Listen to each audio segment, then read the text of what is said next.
जनतंत्र में जनादेश बड़े बड़े चमत्कार करता है, राजा को रंक और रंक को राजा बना देता है।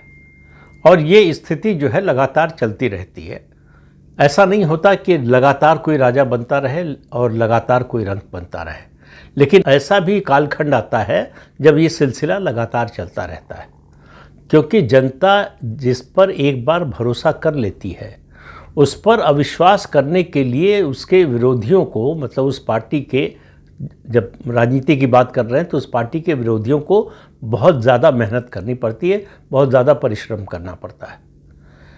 2018 के विधानसभा चुनाव से पहले त्रिपुरा जैसे छोटे से राज्य में भी भारतीय जनता पार्टी का वोट शेयर सिर्फ 1% था, और 2018 के विधानसभा चुनाव में गठबंधन के साथियों के साथ उसका बहुमत आ गया, और उसके बाद अकेले बहुमत आ गया 2023 में।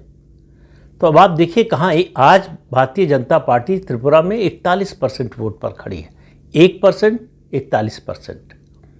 तो इससे आप समझ सकते हैं कि जनतंत्र में जनता किस तरह के चमत्कार करती है। लेकिन मैं आज त्रिपुरा की बात नहीं कर रहा हूँ, पश्चिम बंगाल में और दिल्ली में जो कुछ हुआ है उसकी बात कर रहा हूँ। दिल्ली में तृणमूल कांग्रेस के 20 बागी सांसदों ने स्पीकर से मिलकर उनको एक चिट्ठी दी और कहा कि उन्होंने अपने गुट का विलय nationalist citizens party of India में कर दिया है। अब तमाम लोग कल से जो है खोज रहे हैं कि ये NCPI है कौन सी पार्टी, कहाँ की पार्टी है, कब बनी। ये पार्टी बनी 2023 में रजिस्टर हुई पश्चिम बंगाल में। त्रिपुरा में इसने चुनाव लड़ा, 2 सीटों पर चुनाव लड़ा, कोई सीट जीती नहीं। लेकिन ये रजिस्टर्ड पार्टी है, रिकॉग्नाइज पार्टी नहीं है। तो रजिस्टर्ड पार्टी है, उसमें तृणमूल कांग्रेस के सांसदों ने अपने गुट के विलय की घोषणा कर दी है। अब जब से ये सिलसिला चल रहा था तब से सवाल उठ रहा था कि ये जो बागी सांसद और विधायक हैं उनके सामने 2-3 विकल्प हैं।